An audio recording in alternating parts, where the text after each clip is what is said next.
Writing. The wind howled across the gray shoreline like a living thing, carrying with it the scent of salt and secrets long buried. The sun, weak and veiled by a curtain of clouds, spilled cold light over the restless waves. Marcus Hale adjusted his tattered jacket and scanned the endless horizon. The shore stretched for miles, empty, barren, and alien in every sense. Yet something about it felt alive, as though the planet itself were watching him. He'd been marooned here for 3 weeks. His ship, the Ardent Whisper, had crash-landed after a storm tore through the planet's magnetic field, frying half its systems. He'd repaired the comms, but there was no signal, only static and silence. The planet, designated Epsilon 4b, wasn't even supposed to have life. And yet, on the 10th night he'd heard it, a cry. Faint, fragile, human almost. Now, trudging across the desolate shore again, Marcus replayed that sound in his head. He wasn't imagining it. The cry had come from the North Cliffs, near where the phosphorescent tide pools glowed at night. That strange light, blue ethereal, had drawn him in before. But tonight something deeper called him back. He climbed over a ridge of dark stone slick with sea spray. There, tucked beneath a jagged outcrop, lay a small figure curled in the sand. Pale skin, almost luminous. Silver hair tangled and wet. And eyes, wide, luminous orbs like molten gold, staring up at him with terror and exhaustion. Hey, it's okay, Marcus said softly, lowering his weapon. I'm not going to hurt you. The child flinched but didn't run. Her breathing was shallow. She couldn't have been more than 8, maybe 9. But there was something off. Her limbs were too delicate, her features too symmetrical, too perfect. Then he saw it. Faint gill slits along her neck, pulsing weakly. Alien. Definitely alien. Marcus knelt, offering his canteen. You need water. The child tilted her head, unsure, but when he poured a little into her cupped palms, she drank greedily. Afterward she whispered something, a series of melodic syllables, hauntingly beautiful but incomprehensible. Sorry, kid. I don't understand. She pointed toward the sea, then back to herself, repeating the word Nari, tapping her chest. Marcus realized it was her name. All right, Nari, he said. Let's get you out of this cold. He wrapped her in his jacket and carried her back to the wrecked ship. She was trembling, eyes darting around the metallic interior. When she saw his reflection in the cracked viewport, she gasped softly, touching his face curiously. The human form must have been strange to her. Marcus set her near the small heater and scavenged rations. She nibbled the food cautiously, her gaze fixed on the faint shimmer of light outside, the auroras that danced across Epsilon 4b's dark skies. Days passed. Nari slowly regained her strength. She began mimicking words he said. Water, sky, ship. Marcus, in turn, tried to mimic her alien tongue. The two of them built a fragile bridge of understanding. But one night, as the auroras flared brighter than ever, she pressed her hand against the viewport, whispering the same word over and over. He could tell it was a name, repeated with longing and sorrow. Who is that? He asked gently. She turned to him, tears in her glowing eyes, and touched her heart. Mother. Marcus froze. Your mother's out there. Nari nodded and pointed toward the ocean. He followed her gaze to the endless expanse of dark water. Impossible. If her people were aquatic, could they live beneath those waves? Could she have come from an undersea civilization? His mind raced. If she was royalty, if she belonged to a species advanced enough to build underwater colonies, then she wasn't just lost, she was missing. And somewhere, someone powerful was searching for her. That night, the ocean answered his questions. It began as a distant rumble, like thunder under the sea. The air shimmered with static. Then from the depths a fleet of luminous shapes emerged. Sleek, metallic, alive. Submersible crafts unlike anything human hands had built. Marcus's breath caught as one of them rose from the surf, glowing runes etched into its hull. Nari stood transfixed. She ran to the edge of the beach and cried out, her voice carrying across the waves. Figures appeared in the surf, tall, elegant beings in armor of shimmering crystal, their skin iridescent like fish scales. At their center stood a woman who radiated authority and sorrow. A crown of bioluminescent coral adorned her head. The alien queen.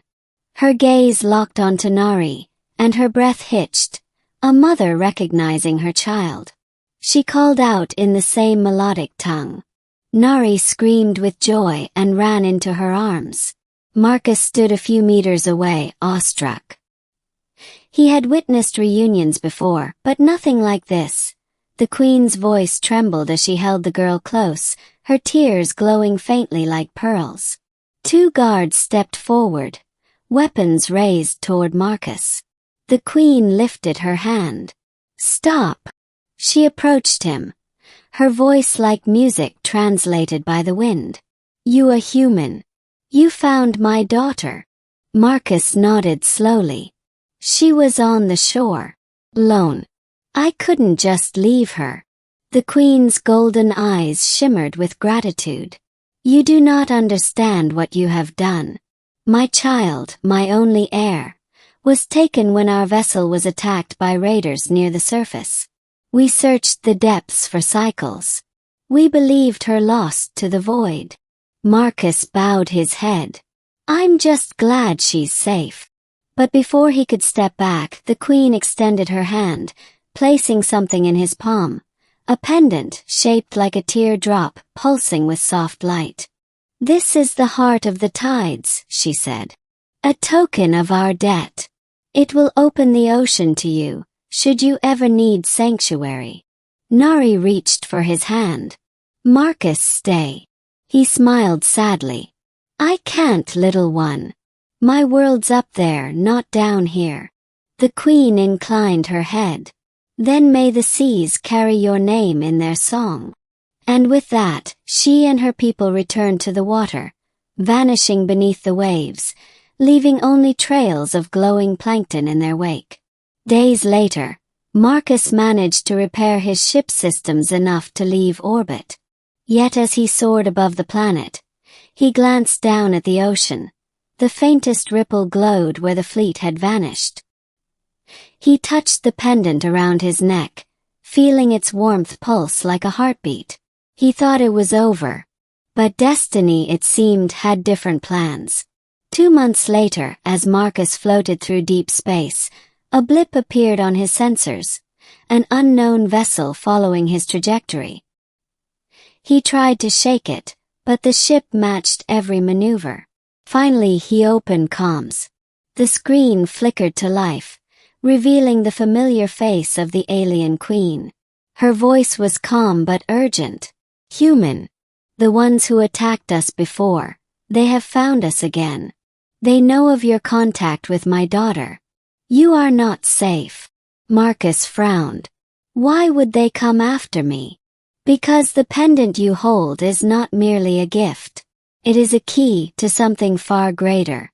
And they will kill to possess it." Before he could reply, his ship jolted violently. An energy beam grazed his hull. Enemy vessels, 3 of them, closed in fast.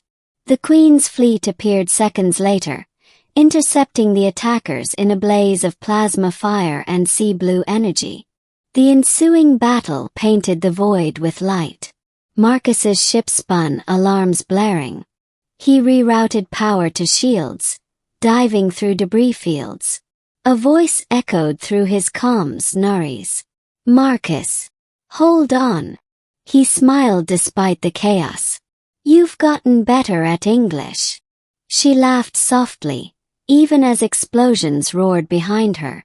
Mother says you are family now. Together, their ships maneuvered through the fight, weaving between laser trails and wreckage. Finally, with a coordinated strike, the Queen's forces disabled the last enemy craft. The silence that followed was deafening. When the Queen's image returned to his screen, she looked weary but relieved. The danger has passed for now. Marcus exhaled. Guess I owe you one. No, she said, her tone softening. We are even. Nari leaned into view, grinning. Come visit us again. He hesitated. You know, I just might. The Queen smiled faintly. Then follow the ocean's song, Marcus Hale. It will always lead you home. Weeks later, Marcus returned to Epsilon 4B, not as a stranded explorer, but as an honored guest.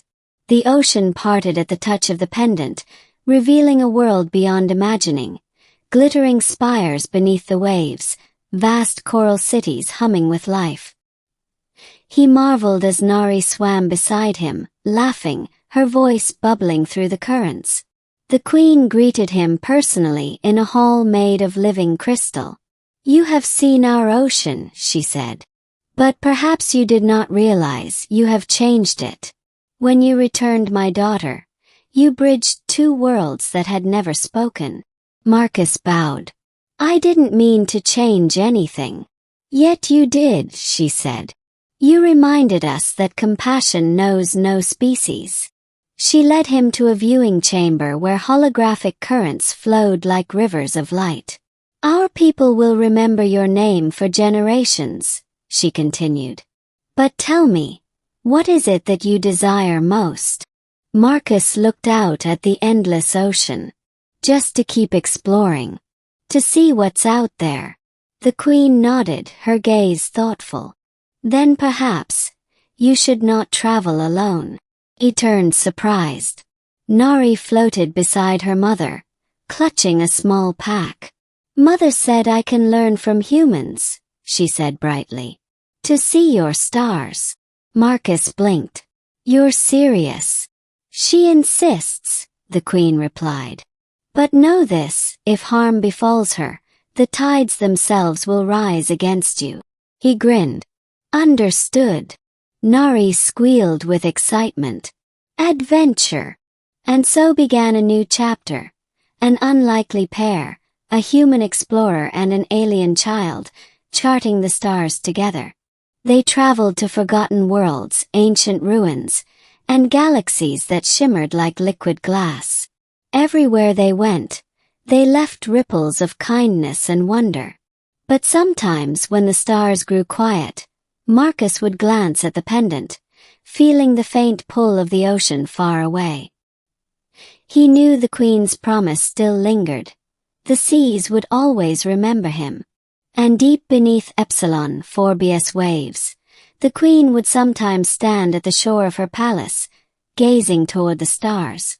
In her heart, she whispered gratitude, not to a savior, not to a hero, but to a simple human who had once carried her lost child from the desolate shore and in doing so, changed her destiny forever.